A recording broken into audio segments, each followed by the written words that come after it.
making the trip to attend the CERB presentation.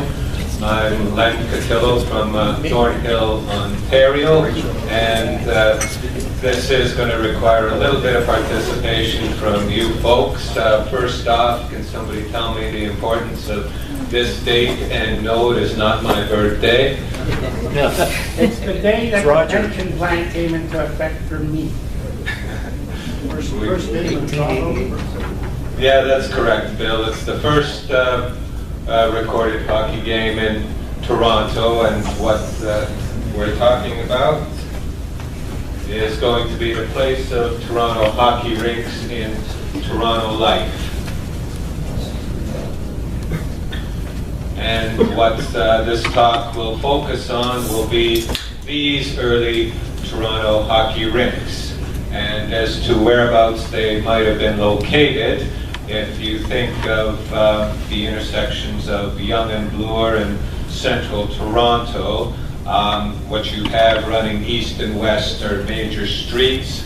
If you start from Bloor Street on the north, go south, next street is Wellesley, after that College, after that Dundas. And for the top 5 rinks, they are located within that perimeter, and the top 5 are located effectively approximately on either side of Yonge Street, within 2 to 3 blocks of Yonge Street. Ravenna Gardens is the exception, and that's located way the heck out in the middle of nowhere, and that's north of Hyde Park and more of the west end of Toronto. And what I'm going to be going to is to describe some of these rinks and describe the unusual effect. And essentially these rinks were created for a specific limited purpose, and all of a sudden advanced Toronto life superimposes itself on these rinks, and they become utilized for unexpected uses. And I'll try and show you the expected plans for these purposes, for these rinks, and the truly unexpected uses. Now, the first rink is the Granite Club rink, and it was created in about 1886. Its size 160 feet by 100, located around Wellesley Street. And it's created by the Toronto Granite Curling Club, which was the largest curling club in Toronto in 1885, 447 members. The purpose of this rink was to use it for curling and skating. It was discontinued in 1926 when there was a move to a new location with an artificial ice rink, but this thing was natural ice. Now, the Granite Club itself still exists. It's one of the most prestigious private clubs in Toronto, and that's what it looked like circa about 1980. Granite Club started about 1873, 1875, not at this location, which is about 519 Church Street. And it's frankly just north of the CERB headquarters at Church south of College. This one is Church in Wellesley. And the architect is an individual, Norman Bethune-Dick, and we'll come to him later. And so this is not the Granite Rink. This is certainly the Granite Rink, but it's the earlier Granite Rink. And these are the various members, but it's not the Granite Rink that we're going to talk about. And we're coming a bit closer. So what you see on the right is what you just saw in the last slide, which is not the Granite Rink. In between, on the granite grounds, what you have are lawn tennis and lawn bowling. In back, you'll have the Jarvis lacrosse grounds, and we're getting closer. On the left, you're going to see the Granite Rink. And here is the Granite Rink. And so this is the spot in February 16, 1888, when hockey was first played in an organized fashion in Toronto. So that's what it looks like. The size of it is 6 curling rinks as opposed to the older version that you saw, which was 4 curling rinks. And the unexpected use of this rink is supposed to be for skating and curling.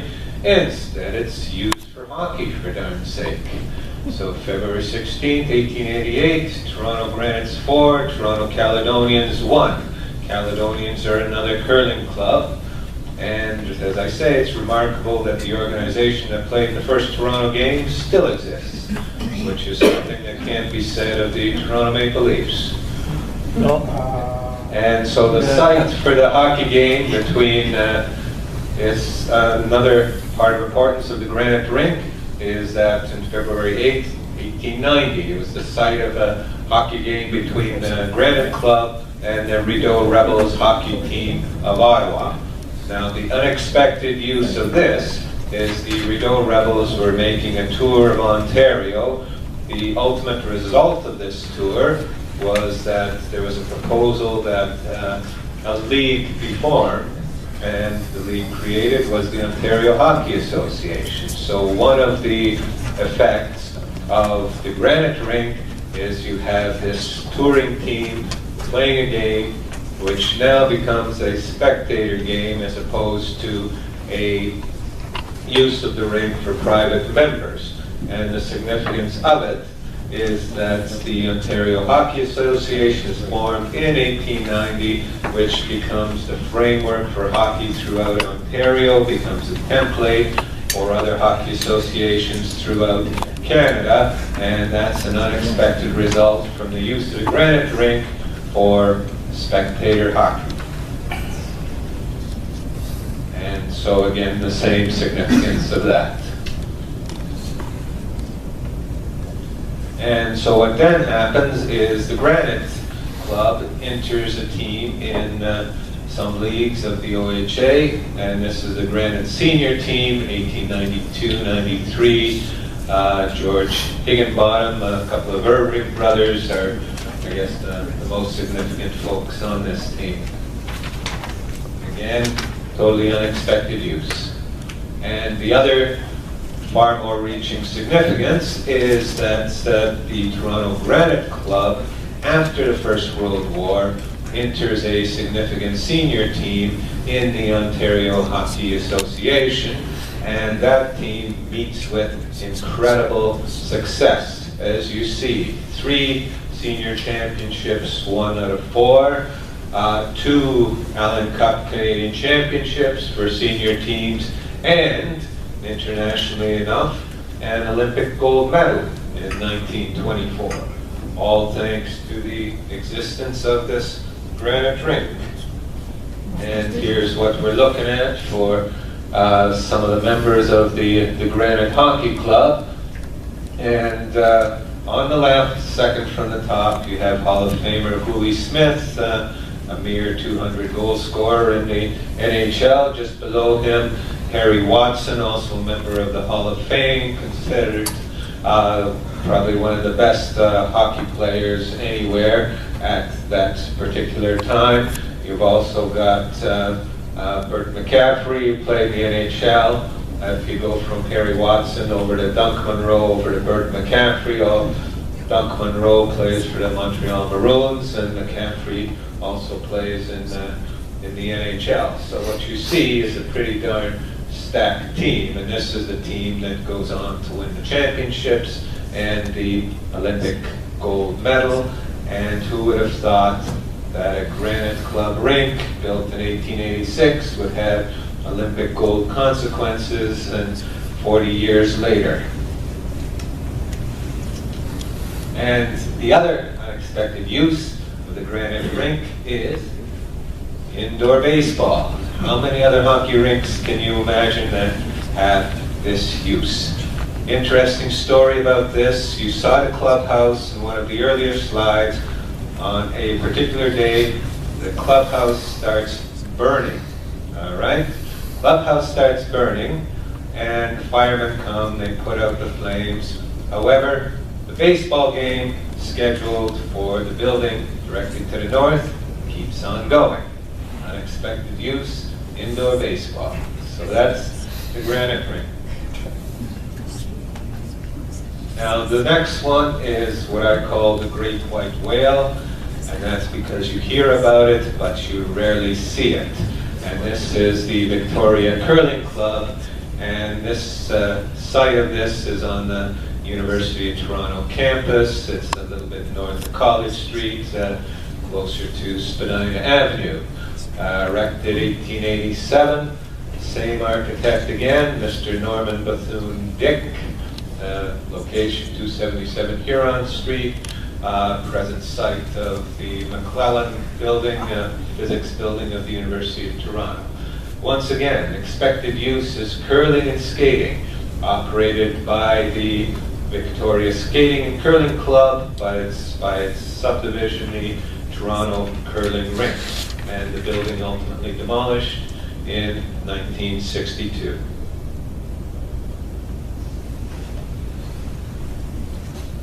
And that's what it looks like on the outside. Extremely rare photograph. It took me several years to find something as to what the heck this thing looked like.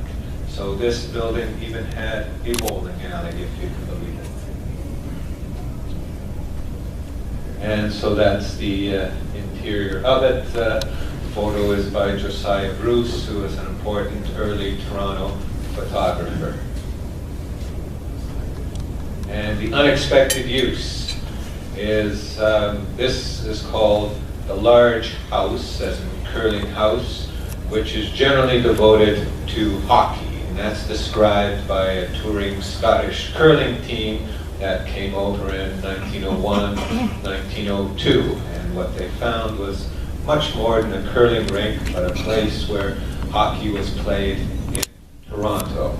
And once again, like the granite rink, this hockey that's played is not private between members.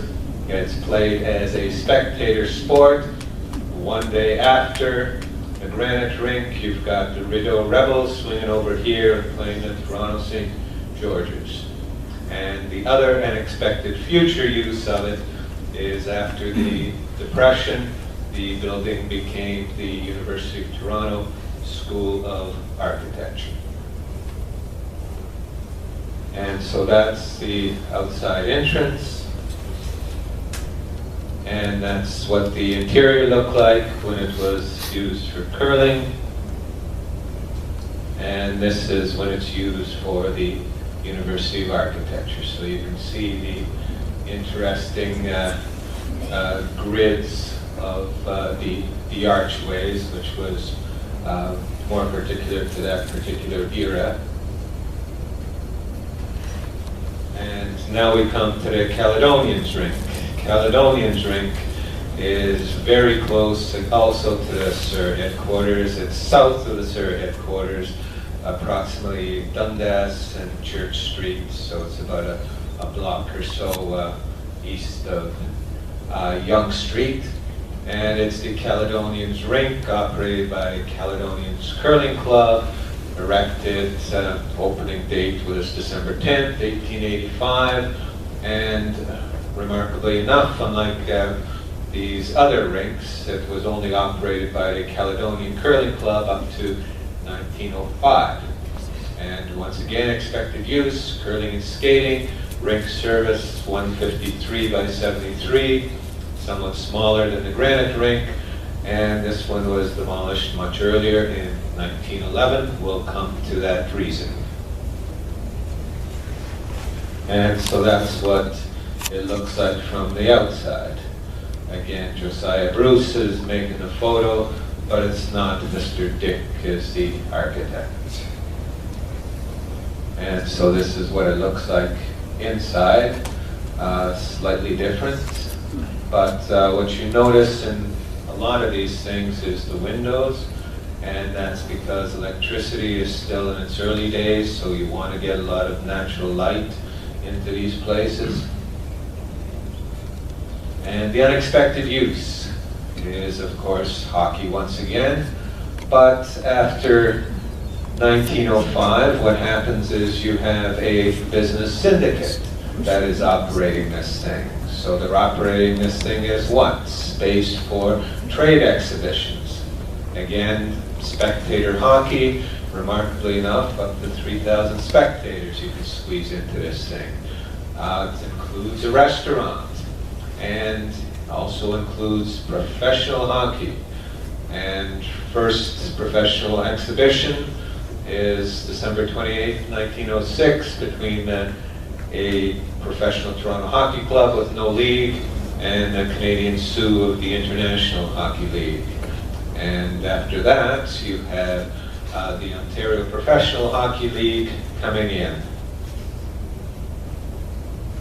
And Toronto fields a team, and thanks to presence of the Caledonians rink, Toronto wins the league championship and is able to challenge for the Stanley Cup against Montreal. My law clerk put Wanderers. He never heard of the Wanderers. Sorry, JP, and your magnificent hockey sweater of yesterday.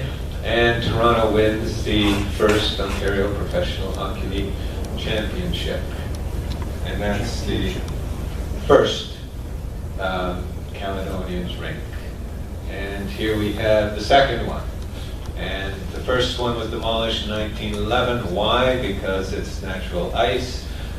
Second one was built on the same site, and the second one used an artificial ice machine. So it was erected in 1912, same place, north of Dundas, close to Church Street.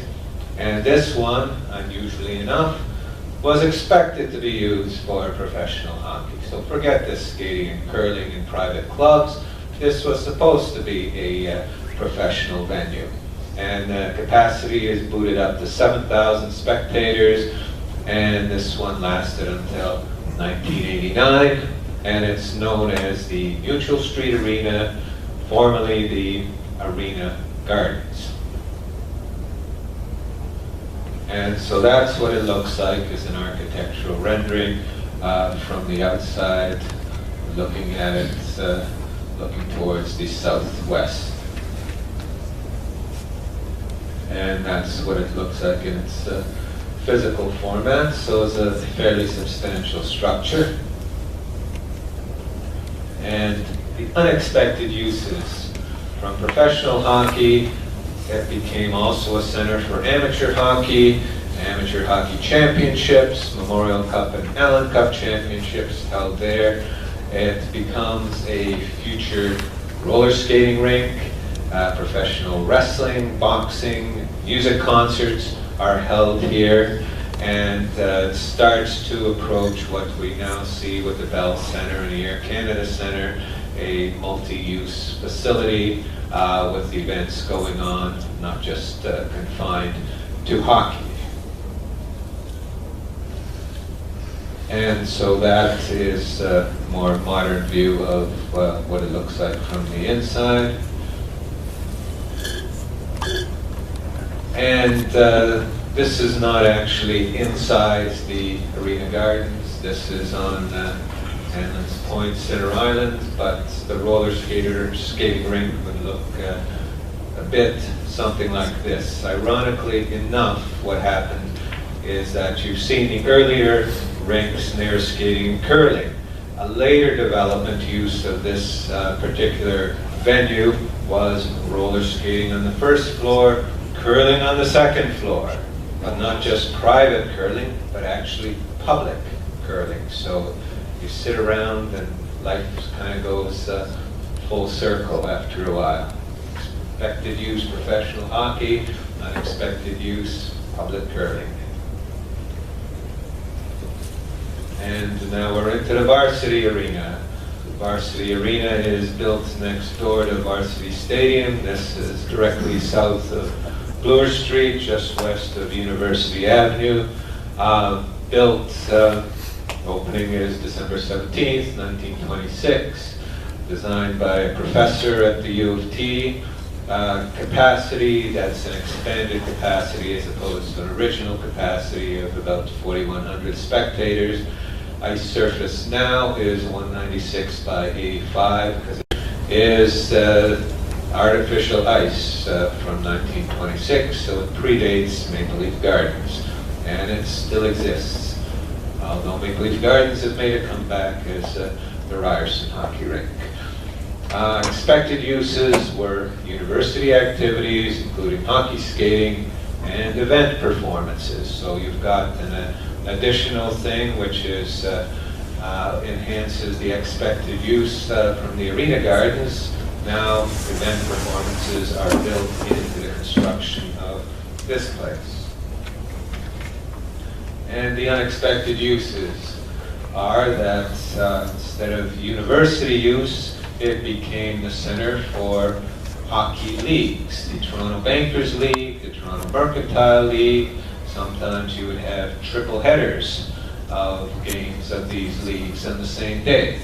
It was a venue for women's hockey. It was also used as a site for the World Hockey Association, and remarkably in a professional basketball team, the Toronto Tornadoes, even high school basketball tournaments, and then with the events, rock concerts, and also boxing and lacrosse. And so here it is in its construction. In back is the varsity stadium, the football venue, and in the front, looking from the east to the west, is you're starting the construction of the arena. And remarkably enough, the stadium is being constructed at about the same time. So the stadium is gaining on the arena, even though the arena is starting to get more bones to it. And now you've got more of the lower brickwork done and the upper girders in place. And here's what it looks like is more of a finished product. And you can still see this thing to today. This is what it looks like, except there are trees in front, so you don't have this kind of clear picture. And this is the interior as they're constructing it. Again, you see the lights coming in. And so that's the piping for the ice requirements. And so here you've got the curtains for the events. So right from the beginning, this was a spot for events. And as a hockey arena, this is what it would have looked like at that time. I think the corners have been revamped, but the corners are very interesting. Is that they're very broad corners and not as narrow as the current NHL ones. And this is the other rink, the Ravenna Rink. This is the one that's north of High Park, north of Bloor Street, way out in the West End. If anybody knows Toronto, they might have heard of Humberside Collegiate High School, and the Ravenna Rink was located in Ravenna Park, which is directly south of Humberside High School. And originally it was just an ordinary outdoor ice facility, remodeled in 1912, and at that time quite substantially large with 4,500 spectators. And the expected use when it was remodeled was hockey and skating. It was demolished in 1961 because of an ice storm and freezing, which rendered the building requiring substantial repairs that didn't make any financial sense. And the unexpected uses of this thing is professional hockey existed, and the Can Pro League, 28-29 Toronto Millionaires played there, and it was the 1926 New York Rangers training camp. The first ever New York Rangers training camp was here in Ravenna Rink as opposed to in Madison Square Garden or Lake Placid or some other place. Can anybody explain why that took place?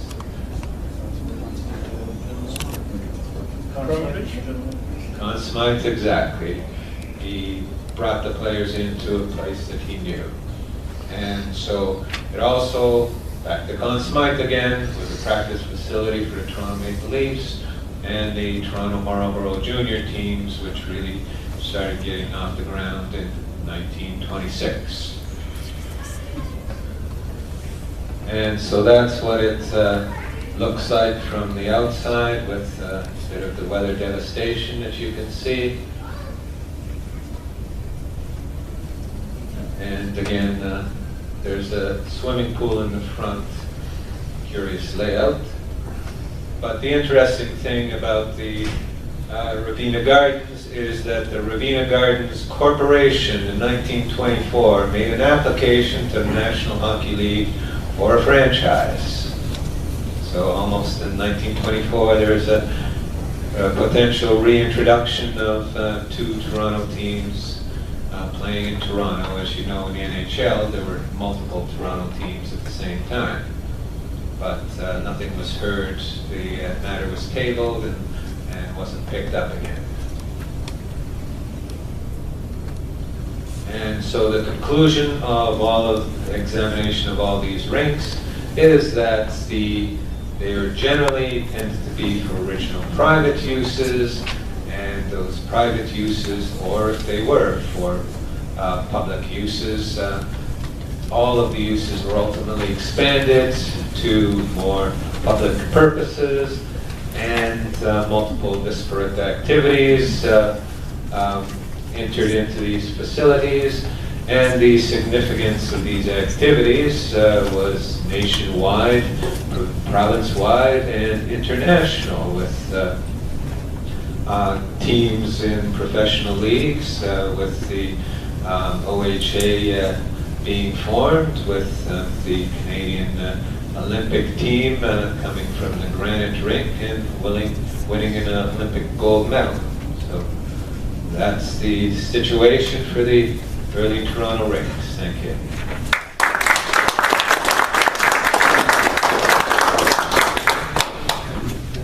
So any questions about anything?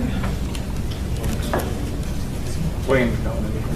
First, the arena and the stadium not physically attached somehow?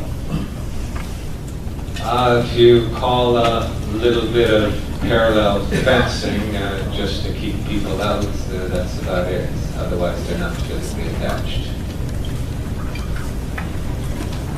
Okay, thank you. One question more? I just want to compliment you on this paper. I think it's a great example of digging, research, like reporters dig. You put a lot of work into that, and the presentation was excellent, as a good lawyer would. I think if you ever get in trouble, Glenn is available for your defense. He does a thorough job. Okay.